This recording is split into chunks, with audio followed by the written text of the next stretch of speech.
Welcome to Kickin' It with KeeKee. Hello and welcome to the Kickin' It with KeeKee show. I am KeeKee Cornelious, world's traveling business coach, and I am here with Virginia. See, I had to really think about that because you're going to hear me for the rest of the show say Jenna because I love Jenna. She is the founder of Women in Kind. I call it Wink. I think everyone calls it Wink. Co-working space here in Denver. If you're in Denver, you need to come here and work because this is like the best place. And then we have Lizelle and Vuuren, and she is the owner, the CEO, the big head behind. Fair. Fair. Women Who Start Up, and it's also in Denver. So Lizelle, I'm going to tell you, is the reason why you're watching it with KeeKee here. I gotta give props where props is due. I went to one of her 6-minute solutions, and this is what came out of it. This was the solution. Get your own YouTube channel. So if you're in Denver and you need help and you see one of Lizelle's events coming up, mark yourself attending. You won't be sorry. So, ladies, hi. I want to thank you for joining me. I mean, really. I haven't known either of you a year yet, and you've impacted my life more than people that have been in it for 10 years plus. Yeah. And it's very important to me. So I know that we're going to get into something really good today because Lizelle and I talked about this a little before, and it's going to get real, people. So the first question, we're going to be talking about the importance of business coaching, business mentoring, getting help in your business today. So I really want to talk to you ladies about the importance of getting help. Someone who knows more than you know. This is the thing. We need to talk to women, and we're going to talk to our audience about getting help with the things that you don't know nothing about, and the things that you don't even know that you don't know. So tell me, what is the importance of getting help in your business? Oh, good question. I think as women, sometimes we can be a bit of almost like masochists. Mm-hmm. And we say, I'm bad at this, so I have to learn it, and I have to master it, and get good at it. Why? Yeah. Sometimes that's not sometimes Sure. Sometimes find the person who is good at it, right, and bring them on and allow them. We get this martyr syndrome once in a while. It's like, I can do it all, or I need to know how to do it all, or particularly, and I get this myself, if I don't like it, it's all the more reason that I need to do it. What a terrible way to conduct anything. It makes me miserable. Right? So I think getting that help and saying, not only can I get your help here, but can I defer to your expertise? I think is really borrowing brain power. Yeah. I love it. Yeah. And getting rid of the stuff you know you don't want to do. Right. Right. Yeah, I mean, I think for me, I have been in technology since I was 19 years old. I have started and launched a lot of projects as well as startups, as well as companies. Those are different things. And what Jenna is saying is 100%. So at the end of the day, especially when let's say you're launching your first company, there's a million things you do not know. There's a million things that you're going to try and understand and translate as you're running up, like I say, your proverbial mountain. But when you start to learn the kinks and traits and the journey of building a business or doing anything of substance, you start to learn that what you just talked about and how I call this is staffing your weaknesses. Which is really challenging because at first, because we're masochists. First of all, if you're an entrepreneur, you have an ego, and it's a very positive thing. The ego is not a bad thing. No. It's when it takes over and you think you can do everything and you're definitely burning out, and then it's a bad thing. And I think, all run into that. That comes with experience and trying to figure out, oh, okay, you know what? Like, I've done so much. Now it's time for me to staff these weaknesses, staff up, get other people's brain power, and then the collective is explosive. And I think that's a really challenging transition for maybe specifically for women. I don't know. Here's one thing I continue to hear over the years. I've talked now to thousands of women entrepreneurs, and the strong, element of, I know how busy women are. I don't want to ask women for help. I know how busy women are. And so, well, just hire, like 1,000 dudes. I'm just kidding. Just totally joking. Totally joking. No, I think it's diversifying. Yeah, I think it's totally diversifying. Staffing your weaknesses. I think it's finding all sorts of brain power, all sorts of different things. Yeah. Like there's a lot of things I now know about myself that I didn't, let's say, 6 years ago, etc. Like every phase of your career and of your life and of building businesses, you get to know yourself, right? So entrepreneurship is self-discovery. Constantly figuring out what you're made of, what you're not made of, and then that helps you to say, you know what, I do need support here. And for a lot of people, including myself, that's challenging. It's like my biggest challenge to say, but at some point, if you're going to scale your company, you have to go beyond and grow beyond yourself. Like that's business. Right. Like that's business. Otherwise, what are we doing? Like Right. we're like if you're ready to cook with some gas, like let's go. Like you got to expand that brain power. You gotta staff up. So I absolutely love you women. So I know that I myself help women like coaching. I do more consulting than coaching. Yeah. And so I know that I have the importance of it in my head only because I'm biased, I suppose. And let me tell you, anyone who's listening, Lizelle and I just had a conversation about the importance of business coaching. And if you talk to me and you talk to her, you may get different opinions. However, I believe they are both valid. So I'm going to tell you that you totally need a business coach or a business consultant. And Lizelle's going to tell you what? I don't know yet. Finish. Finish your thoughts. Finish your questions. Let's see it. I think that Lizelle has a different opinion about the importance of business coaching or mentoring in your business. Like you believe in the mentorship portion of it because women need help. So I guess my question is, have you had good experiences with coaches and mentors? Both of you really.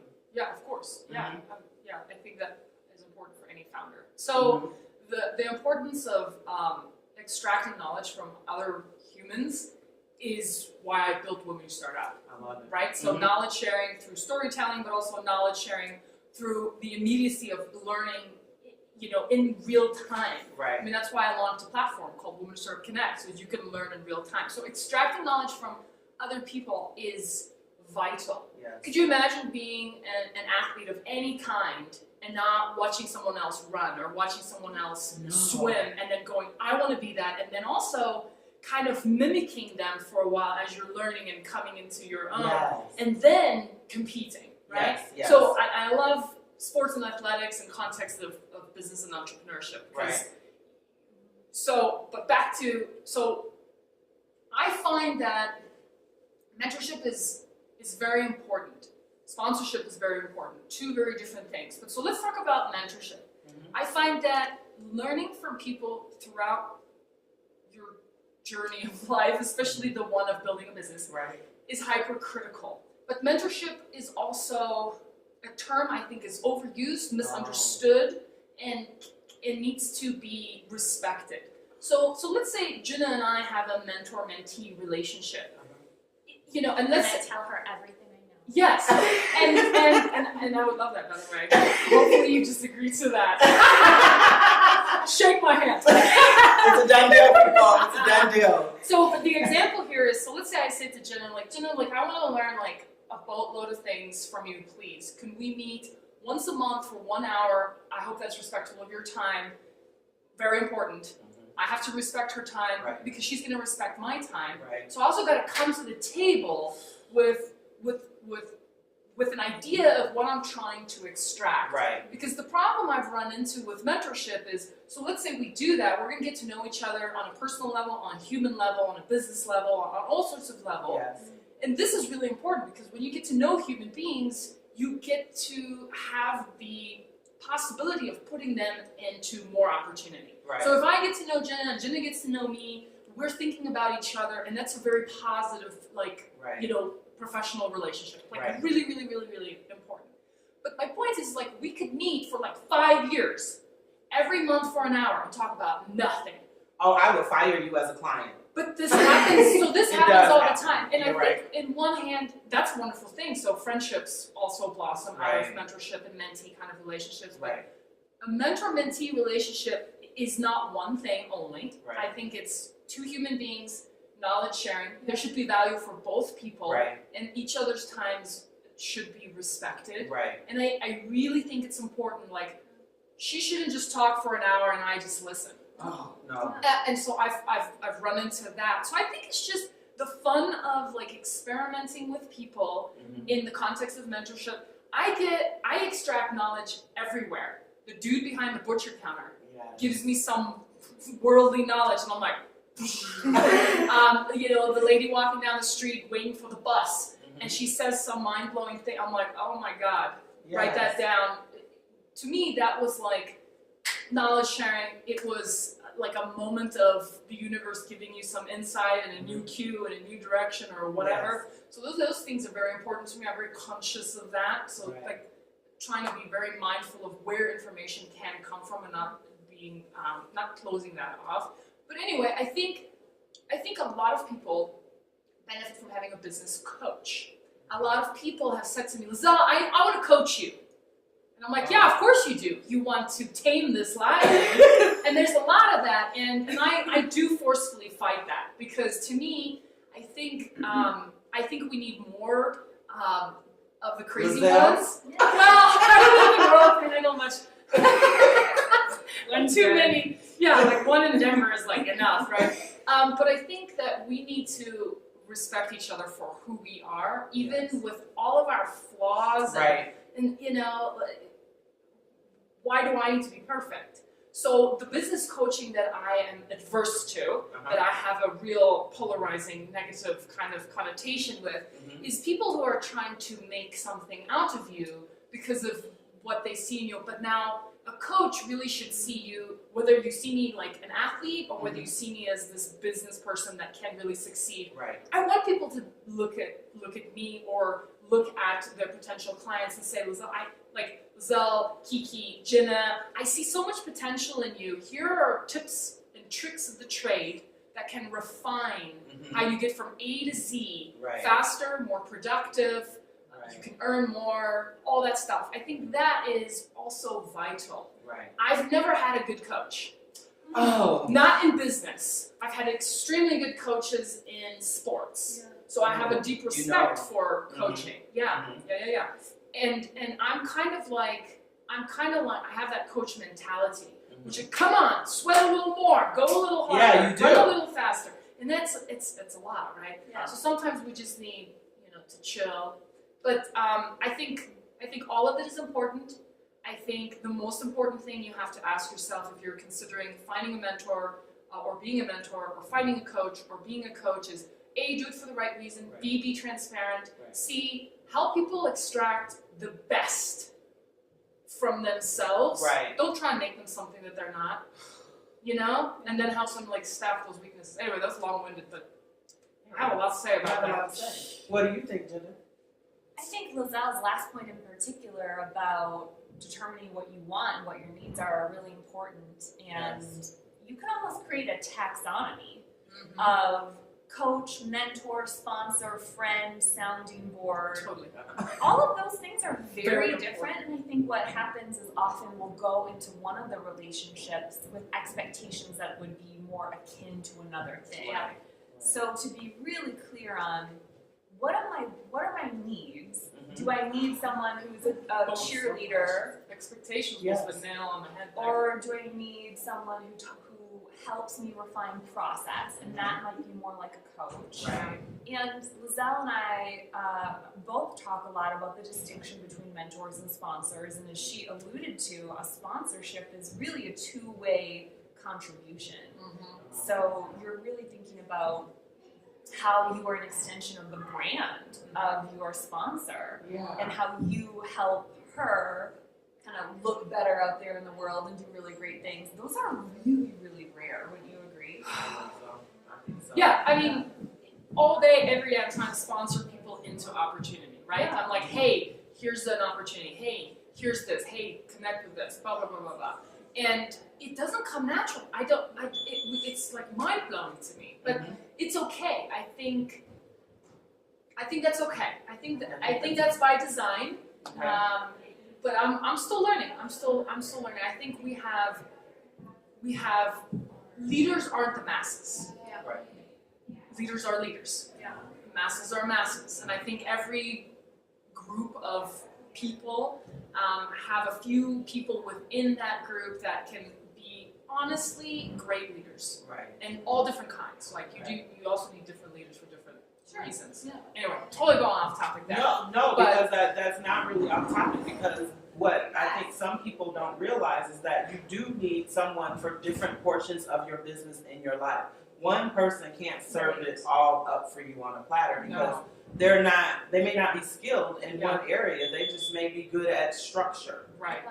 I think that's, Lizelle's built this amazing network in women who start out that really allows for a lot of that support. And what I like to think of, I don't know if you and I have ever talked about it in this way, so let's talk about it. But to me, Wink becomes, Women in Kind becomes like a physical place for that to happen too. And it's the manifestation of this incredible network in a place where you can sit next to someone and say like, can I bounce an idea off of you right now? Right. Or can I, KeeKee, you and I work here together. Lizelle works here, our good friend Liv. Right. Shout out to our good friend Liv. Works here. And all of us will, I don't know how many times I brought Liv in on our meeting and just asked for her perspective. I go to you and just need some positive energy in my day. And so we get all of those different kind of things. Right. And we get it from this incredible network Lizelle's built. I think we get it from this physical place that's here. Yes. And as women, we should be taking advantage of each of those things, because it is hard to go out and just find them or expect that they'll arrive in front of you in it. Right. Yeah. I think it requires action. Action. Participation. In your own journey. Because I think sometimes I've seen, I don't know if you've seen it, online, where there are a lot of women who sometimes complain that they don't have any support. Well, where are you looking?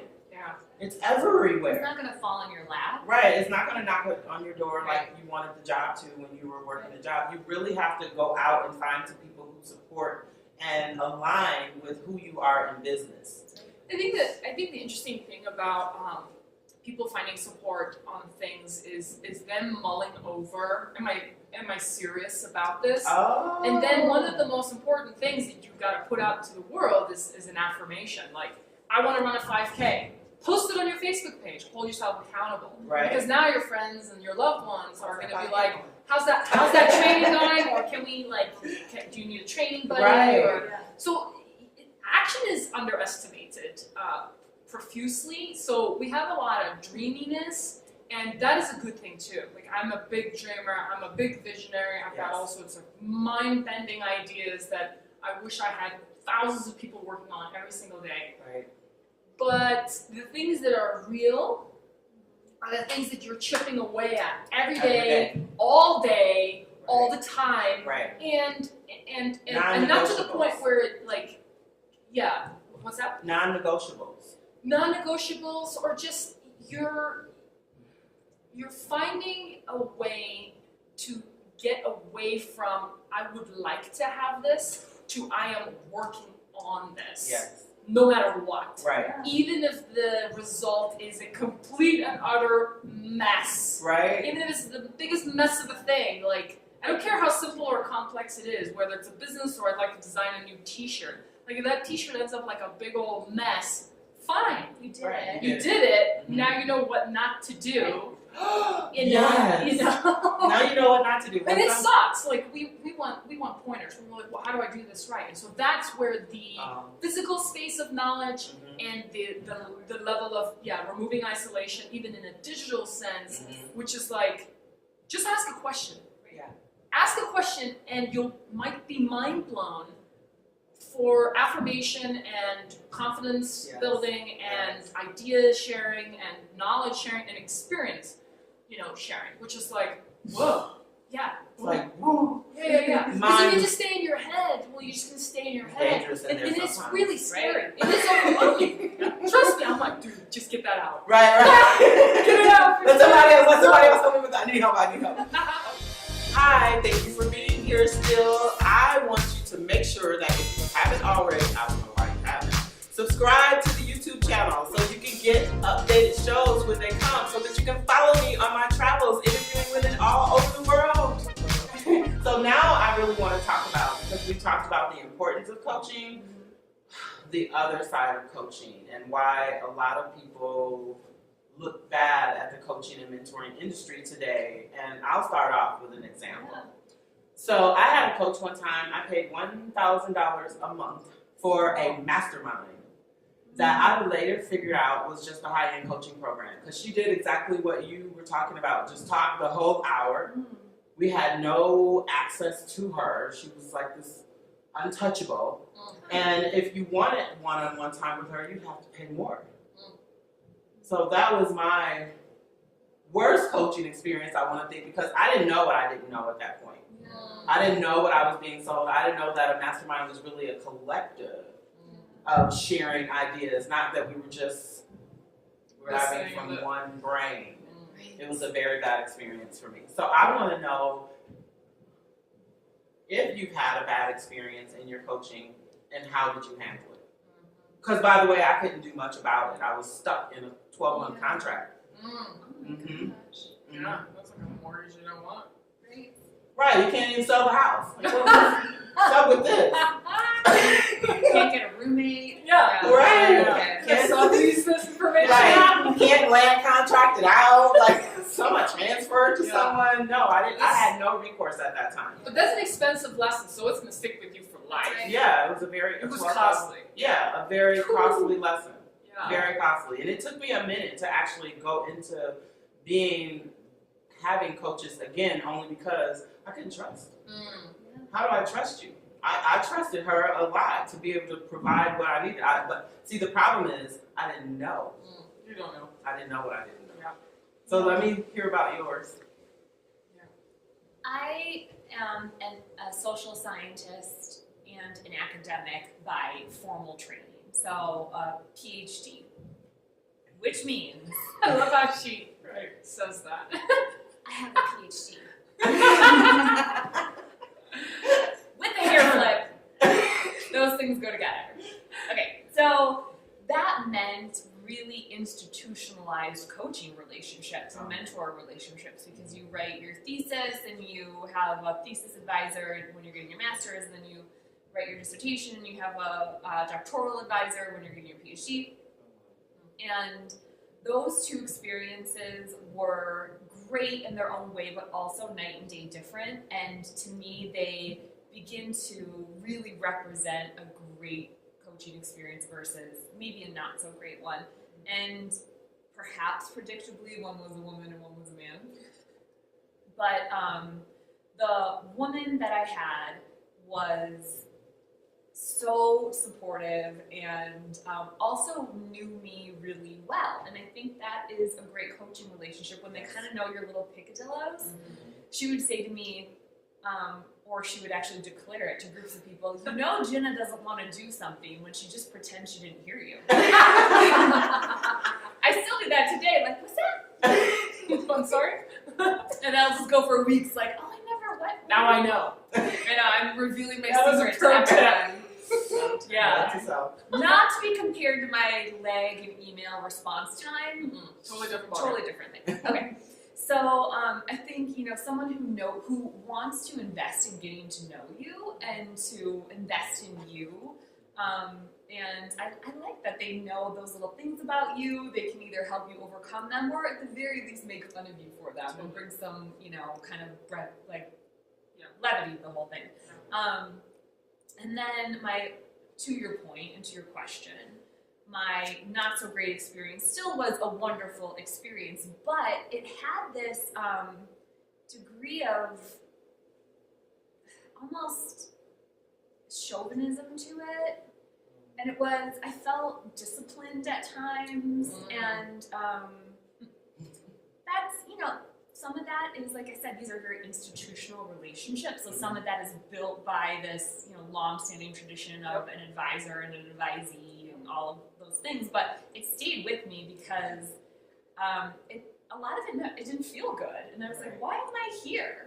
Right. It should feel uncomfortable at times. And that's to some of your earlier points about how you grow and but it should not make you feel inherently bad about yourself. And so I hope that I'm in a minority of people who've had bad experience coaching because that's crummy. And so, you know, you've had the kind of misplaced investment experience. I've had I felt like a little kid sometimes. And I remember asking him point blank at one moment, how do you define strength in a woman? Because solid question. Isn't it? I'm like, yeah, that is a solid question because you gotta go there sometimes. Yes, and I'm a really strong woman, but he would save all of his respect for a woman that looked just like this kind of stereotype, and she was like very brazen and in your face, and I would describe that as rude and inconsiderate. But that to him was this really kind of trumped up stereotypical conception of strength in a woman, and I was more like, I was confident, I knew what I wanted, I was really good at what I did, but I wasn't going to get in someone's face or poke them in the chest. That wasn't my style, but he didn't understand that I was still strong because I didn't do those things. So, well, and I think that's a discord in understanding strength within femininity. Yeah. Right, so I love this. Yeah, well, and I know this because I've had to learn this over the years, so I'm a much more masculine type leader. I get rah-rah, I can get a room of like 1,000 people on their feet, sweating. They're so excited, or in tears because we're going there. And so that's a part of things that I've come to love about myself and come to love about myself as a leader or as a person. It hasn't been easy. The world doesn't love that either. They don't necessarily prefer a masculine female leader either. And so then you have the masculine world that's like, well, I don't understand how you are a leader, you're so feminine. And so there's a lot of handwork there. Damn. Really fancy. It works. I am not a dime. But so the interesting thing to me there is that is a part of like a lot of the lessons I have been able to extract from just paying attention, speaking to thousands and thousands of mostly women in leadership. Founders, CEOs, CTOs, COOs, any type of leader, executive, entrepreneurship, and in the corporate enterprise world and everything in between. And so I think we have all missed the mark quite a bit for eons about feminine leadership versus masculine leadership. That is not a gender stereotype. Yeah. There are plenty women. We dichotomized it in such a weird way. Half the planet is diverse as get out, right? Yes. And so if you take women, you've got feminine leaders, you've got masculine leaders, you've got quiet leaders, you've got those that love to stand in the back of the room, you've got those that are charging the front of the room with a flag. You need both. You need a lot of both, and then you need the champions within, with the nudge and the pat on the back. And you need all of that. That's what makes communities exceptional. KeeKee. She was like, I asked you a question about bad coaching. And then you have the two of us sitting together, and you're like, we were talking about femininity? No. Can we talk about leadership and feminist discourse? And we're the worst to get together about this stuff. What was the question? No. But I'll go back to the question because I think it's very I think important. you're getting to it, right? Yeah, I think the question is about the bad coaching. Yeah, no. Tell us about a bad coaching experience you had. So I have to be really honest. I've never had a business coach, but I've had a lot of mentor relationships. Yeah. I've had a lot of coaches in sports and athletics, like I mentioned before. But let me tell you, I know what works for me too. Much like you, I've had lots of experiences, even in personal wellness. Like there are certain people that I can work with that get to know me, we can communicate, and then there's an appreciation for my journey, so that you're kind of helping me along. That's what I see in and of itself as being a great coach. Right. Demoralizing or saying, you're not doing this right. think about how people teach children. So if you just demoralize them, as like, be quiet for quiet's sake, or stuff like that, like we don't learn anything that way. Right. So I think a great coach is someone who is brilliant at articulating how to do things in a new way, blah blah blah. But also you're a great listener. Yes. And you have to be an exceptional communicator. Yes. Because if you don't understand person X, you can never possibly coach them.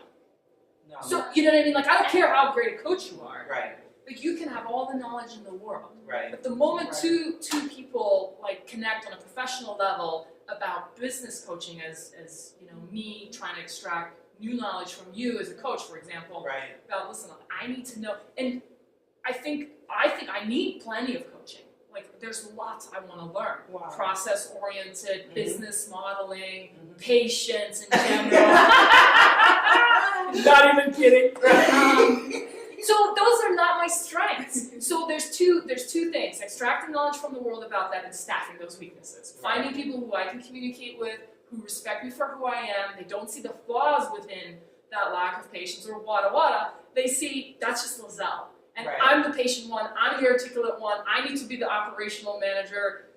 She's the one in the front, I'm the one in the back, Right. whatever. Not to say that that's how it needs to be. I'm just saying that, there's this cliche of the level of vulnerability that you have to go towards in order to be a wonderful leader.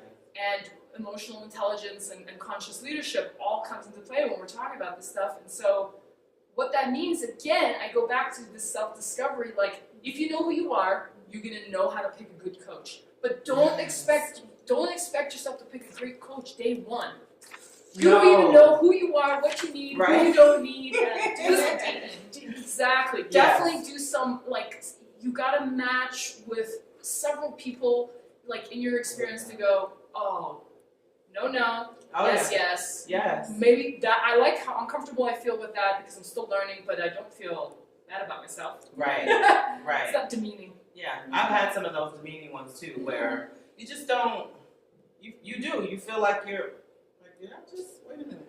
Did I walk out of the house? What just happened here? Right. It was something I had a coach tell me once that she was talking about a book that she had read that brought her in $10,000, one sentence. You think she'd share the name of the damn book? Oh my gosh. What is the problem with sharing the name of the book, lady? Yeah. Why are you keeping it such a secret? Stuff like that. Yeah. Like, what do you think I'm going to be able to do with this Yeah. book? And I mean, don't you want me to make $10,000? I might be able to pay you more. Yeah. I'm just saying. So Really? yes, I'm I respect totally that with you. sponsorship relationship. Like, come on, if I do well and I'm the person you're coaching, it Right. just makes you look good. Yeah. Yeah. Okay. So we could go all day. That's right. We could go all day. Yeah. So I think we've covered this, but I want our viewers and listeners to know for sure if we were, because what I see us as mentors to anyone that's watching us, sponsors to them, people who can give, we're women who can give them the goods because we kind of know stuff. These two are pretty smart. Didn't she say she was a PhD? Thousands and thousands of women, people. So we got things to say. So what I want to tell them is, if you were to tell them, what is the most important thing to consider when hiring and hiring someone as a business coach or as a mentor or to help you in your business? What would you think would be the most important thing? Yeah, it's a You go big one. first. Me?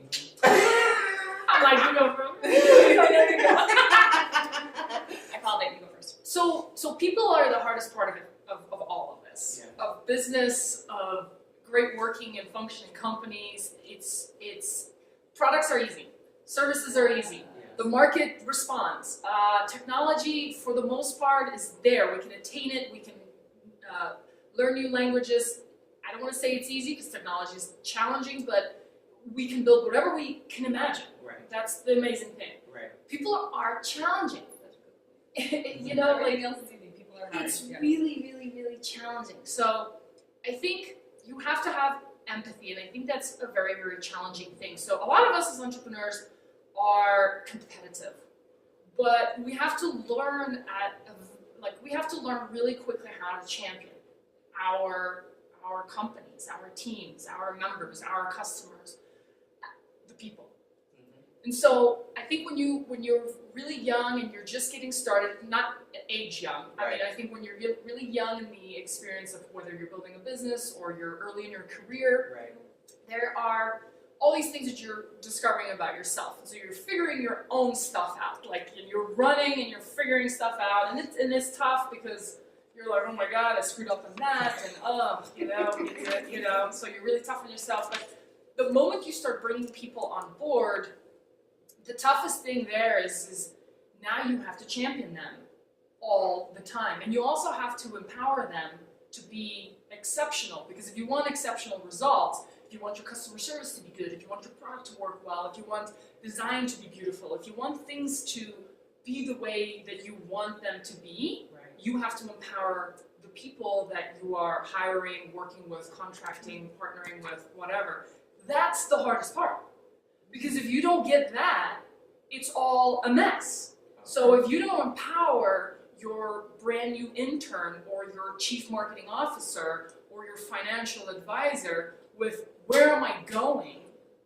And that's tough too, because sometimes you just don't know. Right? Like, we're gonna run for a while, and we're gonna figure out which way is north, and so be prepared for that. And this is why it's really challenging to be a part of a startup, because very few people are cut from that cloth. So that's challenging. That's why a lot of startups fail. I think it boils down to the people component.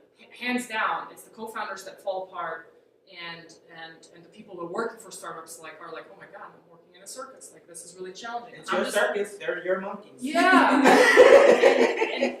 and when it's early, it's just going to be a bit of a circus. Yeah. Like, it's just going to be a bit of a dance. And if you are resilient, you'll be able to survive that phase. Right.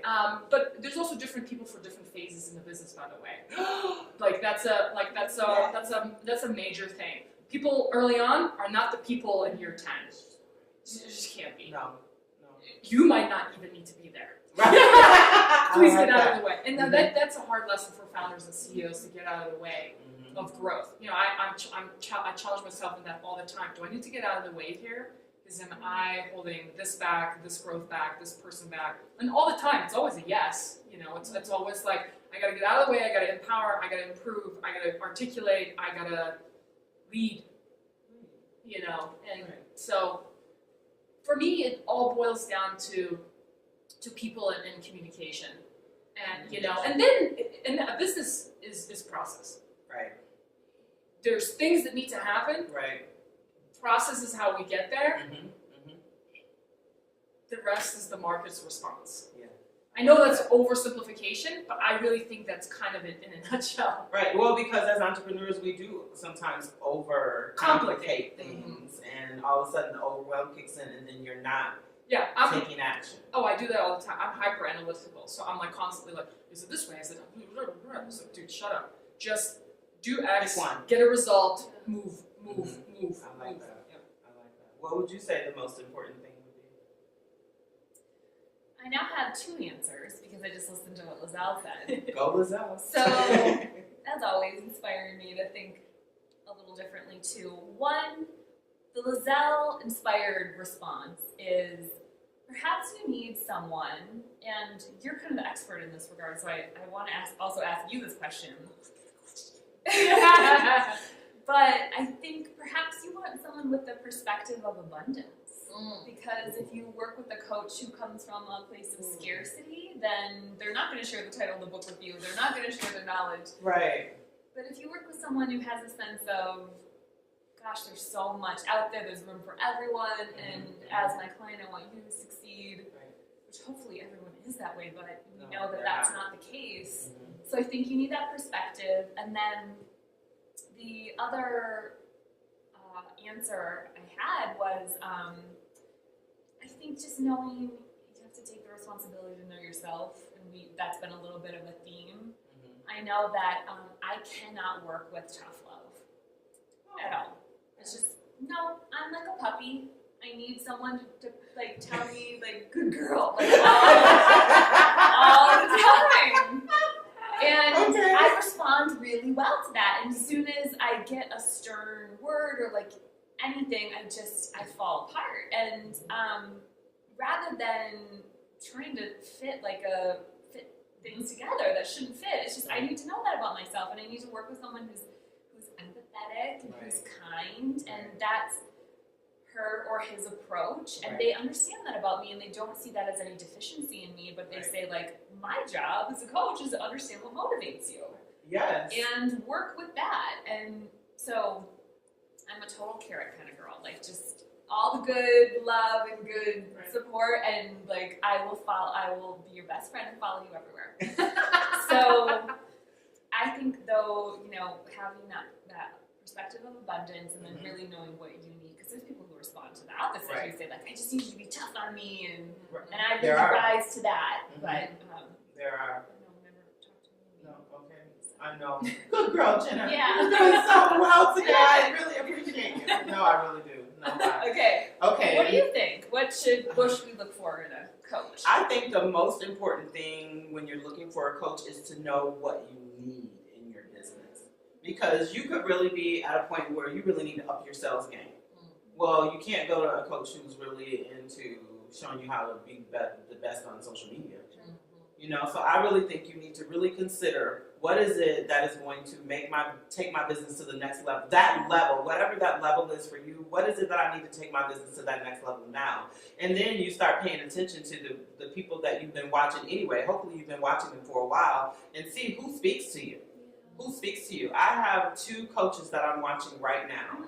And they say the same thing. I'm telling you, they pretty much say the same thing in the sales arena. But one, when she says it, it pisses me off. It triggers me some kind of way. There's something about the way she talks about it. It triggers me. I'm like, I don't want to listen to this. I can go to the next one. She says the same thing, but it's in love. It's like, this is why you should be doing this. Not, this is why you should be doing this. If you didn't do it this way, it didn't work. Because you didn't do it the right way. Well, how do we know what the right way is? Because the right way for Jenna, the right way for Lizelle may not be the right way for KeeKee. You know, it's just, so I think the most important thing is really knowing what you need in your business. And then going from there. I think the mentorship relationship helps people decipher what the hell do I need. Because I think the what do I need is very human. Right. And one thing I like to talk about a ton is, like, I talk about entrepreneurship a ton, and technology and business and those kinds of things. For me, like, humanizing that experience is really important, because I do kick the asses of thousands of our Here's one ass she's kicked, people. Here's one ass that's been kicked. But so the one thing I want to note to that is, and I think I need to get a custom boot with, like, a stamp. a love kick. By Lizelle. So here's the thing. I see all the potential in the world in people all the time. I saw it when we met. You know, I knew it when we met. I didn't have to, you know, but like, for example, like, we were at a women's startup event that was really zoned in on figuring out a set of solutions to a business problem. And so I saw the potential, and I was like, do this. Do not hold any more. You don't need any more thinking about this. Go and do this. You need to go and just leave right now, please, and go and do this. Trust me. And it does come with, like, and I know I have to maintain. I have so much passion, and my energy. I've learned this over a lifetime. People sometimes run. It can be intimidating. I know it's intimidating. The interesting thing that I try now to do more of is I talk about myself a lot more lately. So I used to interview thousands of people, and it was about their stories and about their journeys. And so I was like, okay, we have a real issue here. People aren't getting to know me, so they just think of me as the tough boot kicking the butt, which is really, really conducive to a lot of people, but it's not conducive to a whole. And so I was like, okay, if I'm going to talk about humanizing entrepreneurship all the time, I got to humanize myself. People got to know where I'm coming from. People have to appreciate that, oh, this is a foreign kid, you know, born and raised in Africa. Hear about her story, all sorts of other layers of stuff and things and personality traits and whatnot. And at the end of the day, being clear about this level of passion and energy is because I care more than probably anyone I've met on planet Earth, because I just can't be matched, right? I want to see women entrepreneurs win. Yes. And there is a level of push that needs to come, not Right. shove, You're right. but push that needs to come with, and it's not so much the tough love, but it is. And it is about me believing that you can do this. Yeah. And people ask me all the time, well, who made you that person? Well, that's just who I am. You made Yeah. yourself. That's right. I just, That's like, who you are. and I tend to kind of put out what I wish the world would give me, Oh, yes. because everything I've ever sought, I give. Mm-hmm. So every time, like when I was trying to build a successful company, all I did was push, how do I build a successful company? So when I try, like I was like, I'm trying to become a successful women business owner or just a business owner, I was like, okay, well, I gotta go talk to all those people. So every time I was looking for something, I was giving that as a subject matter externally, verbally, and anyway, totally off topic. I don't even know what we're talking about anymore, but it makes so much sense. Hello. Like we're just talking, people. Remember, we're kicking We're it. just thinking of KeeKee. Yeah. Okay. So this has been so much fun. Yeah. I totally am in a dreamland sitting here with you women. And when I say dreamland, because like I told you from the beginning, Lizelle was that push for me. Mm-hmm. That push for me. And but I saw it in you when you were talking to me. I think it takes a certain person. Compassion. I think it takes compassion. You have to be able to see it in that person versus being, because some people can see that and be offended versus seeing what's really there. Like, no, like I said, the one coach that's triggering me. No, I think I really see what's there. Yeah. But it's the compassion that you showed. So I think it's really important to know who those people are in your life and to be able to recognize them when they come along. Jenna has been the same for me. I come into town like a thief in the night, and she's like, "Come on in, baby. I got you. No problem. You hungry? You could have knocked on the door. You didn't have to bust the window open. You know, so you ladies have been like the love for me in Denver that had you been here when I left 5 years ago, I may not have left. Mm-hmm. I may not have left. Oh, Right.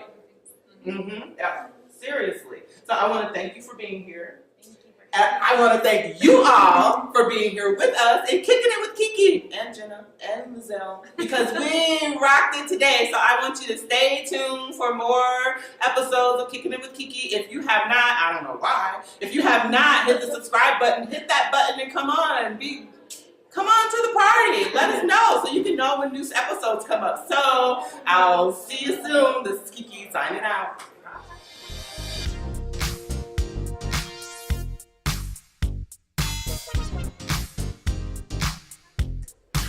All right.